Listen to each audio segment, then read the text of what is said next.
Have you ever felt like you were being watched even when you knew you were alone? That uneasy tingle on the back of your neck that makes you glance over your shoulder? This is exactly the feeling John experienced when he and his family moved into their new home. It was supposed to be a fresh start, a bigger house, a safer neighborhood, and room for their 3 kids to run and play. But the one thing that made this house special would soon become the family's worst nightmare. The house wasn't massive, but it was more than enough for John, his wife Sarah, and their kids Jimmy, Ellie, and Max. What really caught Sarah's eye was the backyard. It had charm. It had character, she said, pointing to the lush garden that surrounded the yard. But what truly stood out were the statues. Scattered throughout the garden were 6 large, weather-worn stone figures. Some were angels, others were abstract shapes, but each had its own presence. Chipped stone faces that had seen too many winters. Sarah loved it. It gives the place personality, she said with a smile. John, on the other hand, didn't think much of them. Less work for me, he joked, figuring they'd stay right where they were. No need to move them, right? But something was off about those statues, though he didn't realize it at first. On the 3rd day after they moved in, John was washing dishes at the kitchen sink, gazing out at the backyard. That's when he noticed something strange. One of the statues had moved. It was an angel statue, the one he remembered facing the garden. Now it was turned slightly to the side, as if it was looking toward the house. He rubbed his eyes, laughed at himself, and chalked it up to bad memory. But the next day, it happened again. This time it wasn't just one statue. 2 statues had moved. Both of them were now facing directly toward the house. He felt a chill creep up his spine, but he brushed it off. Maybe one of the kids was playing a prank. It had to be. That night after dinner, he pulled Jimmy aside. "Hey, bud, you've been messing with the statues outside, huh?" he asked with a half-smile, expecting his son to admit it. But Jimmy's face scrunched up with confusion. "I didn't touch them, Dad. I don't even like those creepy statues," he said firmly. John wasn't convinced. Kids lie sometimes. But that night, after the kids went to bed, something gnawed at him. The idea that those statues were moving on their own, it was ridiculous. Impossible, right? Just to be sure, he went to the backyard himself with a flashlight, shining the beam across the faces of each statue. Their stone eyes were blank, lifeless, and still. But as he turned to head back inside, he felt it, that sensation of being watched. His neck prickled, and his breath caught in his throat. Slowly he glanced back. The statues hadn't moved, but the feeling wouldn't go away. He rushed back inside and locked the door. The next few days were quiet. No strange movements. No creepy feelings. John started to relax, even joking with Sarah that he had been seeing things. But on the 6th night, things changed. It was 3:14 a.m. when John woke up to use the bathroom. Groggy and half asleep, he passed by the hallway window that overlooked the backyard. His feet froze mid-step. They were all standing in a line. Every single statue was lined up at the far end of the yard, shoulder to shoulder, facing the house. John's heart pounded so hard in his chest he thought he might pass out. He blinked hard, hoping his eyes were playing tricks on him. But they weren't. They were still there, unmoving, watching. He ran to wake up Sarah. "Sarah, you have to see this. Right now." She groaned, half asleep, but followed him to the window. "What the?" she muttered, eyes squinting. She didn't have to finish her sentence. Her expression said it all. Confusion, fear, disbelief. "We're calling the police," she said, already reaching for her phone. But John shook his head. "What are we going to tell them?" "Hi, officer, our statues moved by themselves? They'll think we're crazy." "Then who moved them, John?" she snapped, panic rising in her voice. The next morning, John decided it was time to put an end to the nonsense. He went outside, determined to move the statues back himself. But when he tried to lift the first one, something unexpected happened. It wouldn't budge. No matter how hard he strained and pushed, it wouldn't move an inch. He tried another. Same result. These things were heavy, too heavy for a single person to lift. How could they have been moved overnight? There's no way anyone moved these alone, John muttered to himself. He glanced up at the neighboring houses, scanning the windows for signs of nosy neighbors or pranksters. But it was 9 a.m., and most of the neighborhood was still quiet. He had no explanation. That night, the whole family slept with their bedroom doors locked. John swore he'd buy security cameras the next day. He even promised Sarah he'd install them himself. But by 2:47 a.m., none of that mattered. A loud thump echoed through the house. It came from the kitchen. John shot up in bed, heart racing. He grabbed his phone and tiptoed down the hall. The light in the kitchen was off, but there was just enough moonlight to see the window. It was open, breath shallow. John reached for the nearest object, a heavy frying pan, and crept toward the kitchen. As he got closer, he noticed footprints. Wet, muddy footprints leading from the open window across the floor. His hands were slick with sweat. He glanced out the window and saw nothing but darkness. No statues in sight. His mind spiraled. Where were they? They had been in the yard just hours ago. He turned around slowly, scanning every corner of the kitchen. Nothing. He checked the hall. Nothing. Living room. Empty. But as he turned back to the kitchen, he saw it. One of the angel statues was inside the house. It stood at the far end of the room, next to the fridge. His heart stopped. He gripped the frying pan tighter, not daring to move. He knew it hadn't been there before. It wasn't there when he checked the kitchen. Slowly, his breathing became shallow and rapid. His eyes locked on the statue's face. It stared ahead, blank and cold as always. "No," he whispered to himself. "No, no, no." The sound of stone grinding against wood filled the room. The statue moved. It was subtle at first. A slight shift of the head, then the shoulders. Then, slowly, its face turned to him. It was looking directly at him. John's body refused to move. His fight-or-flight instinct was overridden by sheer terror. But as soon as the statue tilted its head to the side, like it was curious, John broke free from the spell. He bolted back to the bedroom, slammed the door, and locked it.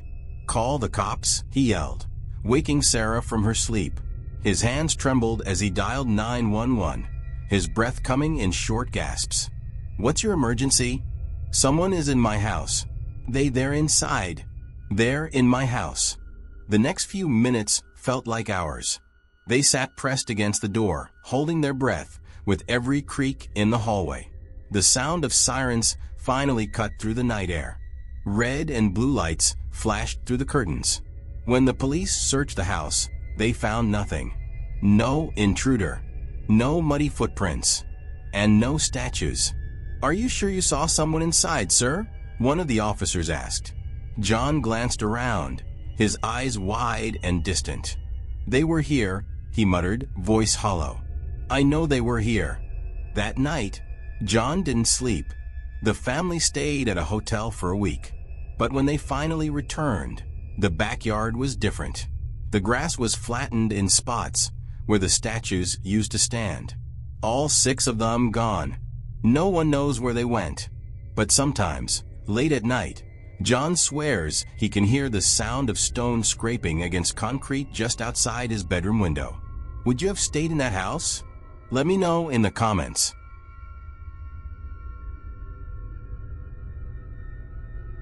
Moving into a new house is supposed to be exciting. New memories, new beginnings, and a fresh start. That's exactly how Alex and Taylor felt when they moved into their dream home in a quiet little neighborhood far from the chaos of the city. It was peaceful, serene, the kind of place where you could finally breathe after a long day at work. But within a few weeks, that peace would be shattered by a discovery so chilling that it still haunts them to this day. It started with something small, the lights. One night as Alex was brushing his teeth, he noticed the bathroom light flicker once, then again before going out completely. He sighed, thinking it was just a burnt-out bulb. But then the light came back on. He stared at it for a second, shrugged, and went to bed. Simple, right? No big deal. Lights flicker sometimes. But it didn't stop there. Over the next few days, more lights began to flicker. Not just in the bathroom. It happened in the kitchen, the living room, even the basement. But there was something odd about it. Every time the lights flickered, it was only on the second floor. The lights on the first floor stayed on. Every single time. As an electrician by trade, Alex figured he could fix it himself. "This is literally what I do for a living," he told Taylor one night. "Probably just a load imbalance on the circuit."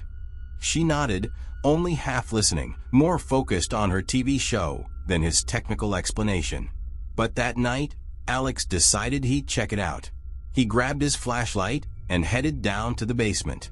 As he walked down the old wooden stairs, each step creaked louder than the last.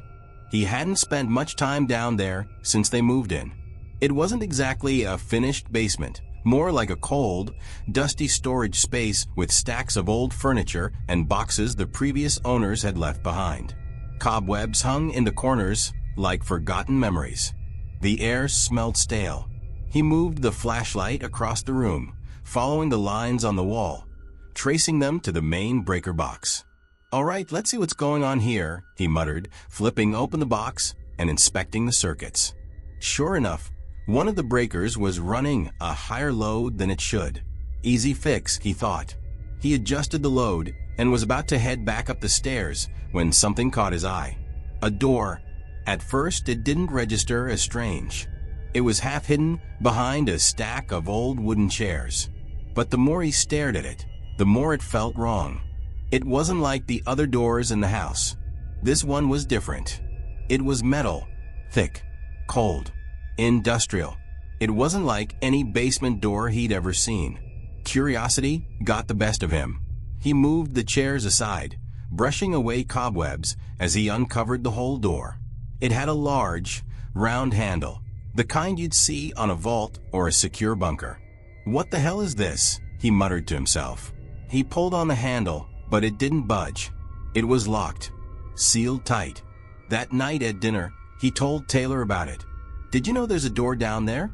Like a huge metal one? Looks like something you'd see in a bank vault," he said, his fork pausing in midair. Taylor raised an eyebrow. "A door? I don't remember any door when we toured the house," she replied, her voice laced with doubt. "It's there," Alex insisted, "and it's locked." "You think it's like a storm shelter or something?" she asked, trying to sound nonchalant but failing miserably. "Could be," Alex shrugged. "But if it was, why wouldn't the realtor mention it?" Neither of them had an answer for that. That night, Alex couldn't sleep. His mind kept going back to that door. Why lock it? Why not tell the new owners about it? At 2 a.m., he finally got out of bed. He grabbed the drawer of old keys the previous owners had left behind, a bunch of random keys labeled garage, shed, and front gate. None of them said basement door. He went down to the basement anyway, trying each key one by one. Key after key, click after click, none of them worked. Frustrated, he stood in front of the door, his mind racing. Who locks a door in their basement and just leaves it? "Screw it," he muttered. The next morning, he called a locksmith.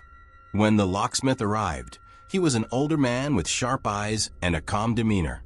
"What kind of lock are we dealing with?" he asked, pulling his kit from his truck. "It's not a normal lock," Alex replied, leading him down to the basement. "It's on a metal door like a vault." The locksmith raised an eyebrow, but didn't say anything. He crouched down, examining the door closely. "This is serious hardware," he said, tapping the lock. "Most doors like this are used in commercial security. You don't see this in houses." Alex felt a chill crawl down his spine. "Can you open it?" he asked. "Yeah, but it's going to take time," the man replied. And it did. It took nearly an hour and a half. But eventually there was a soft click.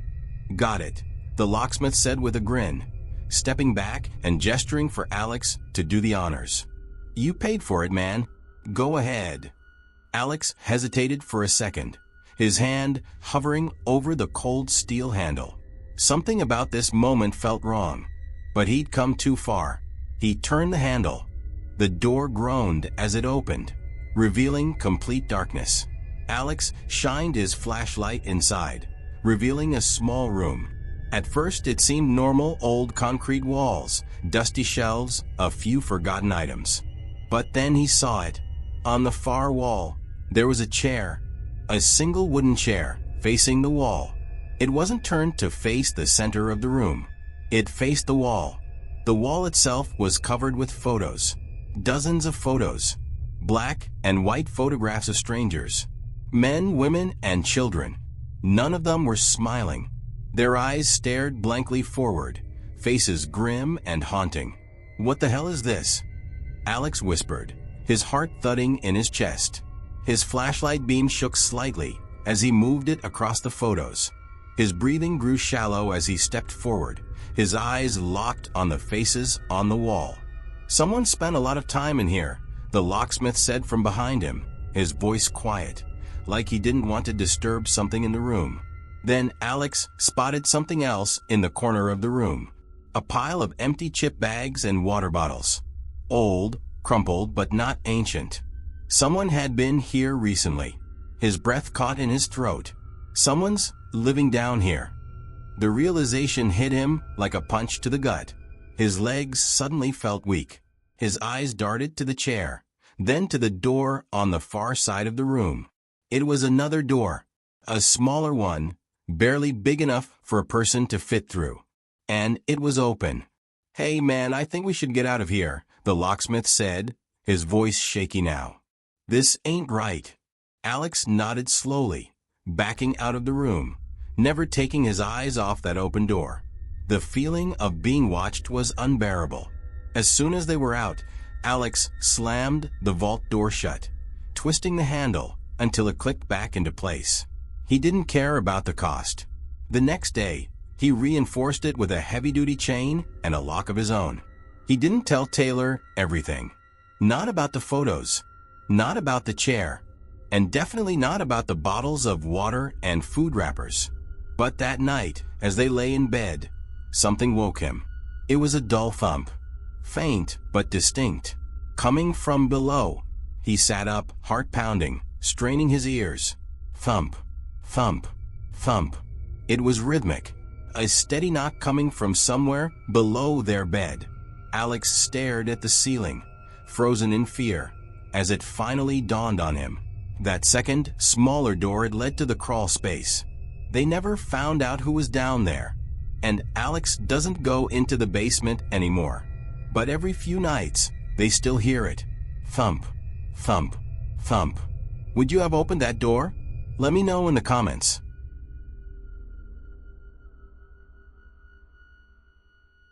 Moving out on your own is supposed to feel liberating. No more family noise, no more crowded living spaces, just peace, quiet, and independence. That's exactly what Ethan was looking for when he bought his first house at 27. It wasn't big or flashy, but it was his. A small, two-story home with a tiny backyard and a narrow second-floor balcony, just big enough for him to stand on. It was his little slice of freedom, but it didn't take long for Ethan to realize that freedom comes with a price. At first, it was just too quiet. Ethan had spent his whole life in a house full of people, parents, siblings, dogs running around. Noise was normal, but here, it was silence. Pure, deafening silence. No footsteps, no distant chatter, no random TV sounds in the background. Just the soft hum of the fridge and the occasional creak of the house settling. He hated to admit it, but it made him feel watched. To ease his nerves, Ethan developed a little routine. Every night after work, he'd step out onto his tiny balcony for a smoke. It wasn't much, barely big enough for one person to stand, but it became his little sanctuary. He'd light a cigarette, take a deep breath, and stare out at the neighboring backyards. It was peaceful. No one ever seemed to be outside. Just rows of backyards divided by old wooden fences. All quiet, until one night when he noticed her. It was late, around midnight. Ethan was leaning on the balcony rail, scrolling on his phone, when something in his peripheral vision caught his eye. He glanced up and saw her. An old woman, standing perfectly still in the backyard next door.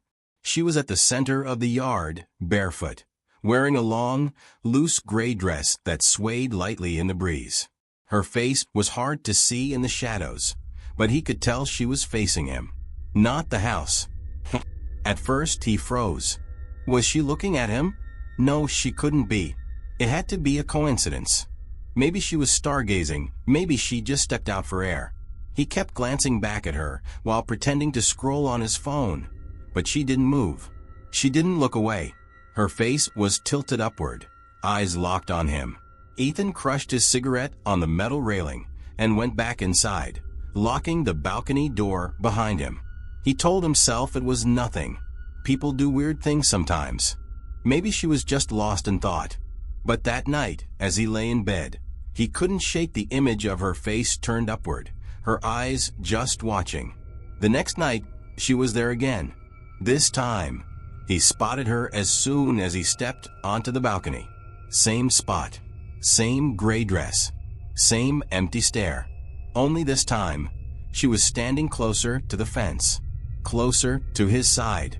Ethan didn't stay out long. By the third night, he decided to test something. He didn't go out on the balcony right away. He stayed inside, crouching low near the window where she wouldn't be able to see him. Slowly, he peeked through the curtain, letting only one eye see through the gap. She was already there, standing, facing, waiting. He slowly lowered the curtain, heart pounding in his chest. She was waiting for him. He tried to stay calm, telling himself she was just an odd old lady with nothing better to do. But every night, like clockwork, she was there. She didn't pace, she didn't move. She just stared. Some nights, he saw her from his bedroom window, her silhouette framed in the glow of a streetlight. Other nights, she moved from window to window inside her own house, peeking out as if checking for him. But the creepiest part was how she knew exactly when he was looking. No matter how quiet he was, no matter how sneaky, she always turned her head at the exact moment he peeked. After 2 weeks, Ethan had had enough. He decided to introduce himself, get some answers. Maybe if he met her, the creepy vibe would go away. People aren't scary when you know their story, right? So one Saturday morning, he walked over to her house, walked up the worn path to the front door, and knocked. 3 firm knocks. No answer. He waited. No sound from inside. Ethan leaned forward, squinting through the narrow window beside the door. Nothing. But just as he was about to leave, the door flew open. It slammed against the wall so hard, Ethan jumped back, arms up, heart racing in his chest. There she was, the old woman. Her eyes were wild, wide open, darting from him to the street behind him like she was looking for someone else. She didn't say anything, just stood there, one hand on the door, breathing through her nose like she'd been running. Hi, Ethan stammered, forcing himself to smile. I live next door. I just wanted to say hi. Her head tilted, slow and unnatural, like a puppet being pulled by a string. She didn't blink. Her eyes stayed wide, locked on him. I'm Ethan, he said, holding out his hand. Her mouth moved, but no sound came out. Her lips twitched, and slowly she smiled. It wasn't a normal smile.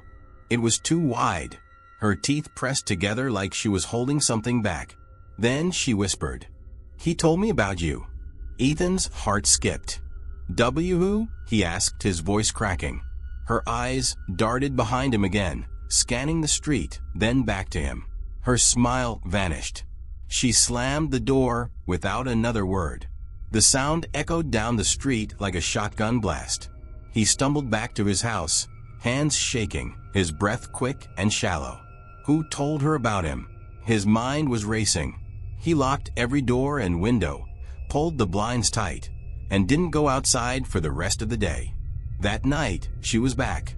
But this time, she wasn't alone. Ethan peeked out the living room window and saw 3 figures standing in her backyard. All of them were wearing masks. White, featureless masks.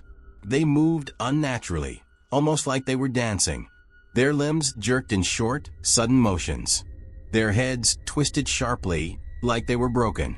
And she was there too, leading them.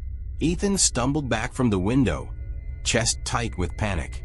He knew this wasn't normal. This wasn't right. He grabbed his phone and called the police. As he explained the situation, he kept his eyes locked on the window, waiting for them to leave. But they didn't. They just kept dancing. The police arrived 20 minutes later. By then, the backyard was empty. No old woman. No masked dancers. Nothing but footprints in the dirt. The officer told Ethan to call if anything else happened. "We'll send a patrol to circle the block tonight," the officer said. But that night, Ethan didn't sleep. Every creak, every click, every bump in the night put him on edge. Then, at 3:28 a.m., his doorbell rang. Not once, not twice. Over and over. He froze. It rang again and again. Rapid, frantic presses. His heart felt like it would burst. Slowly, he crept toward the door, peeking through the peephole. Nothing. No one was there. But just as he turned away, there was a sharp knock on the window next to him. Knock, knock, knock. He spun around, expecting to see the old woman. But instead, all he saw was the white, blank face of a mask. It was pressed against the glass, tilted sideways, as if it was curious. Ethan fell back, gasping, scrambling on the floor to get away. The knocking grew louder. Knock, knock, knock. The mask didn't move. It just stared. When the police came, there was no sign of the masked man. No sign of the woman. But when Ethan checked his yard the next day, he found a single item lying in the grass. A gray dress. Her dress. He doesn't go on the balcony anymore. Would you? Let me know in the comments.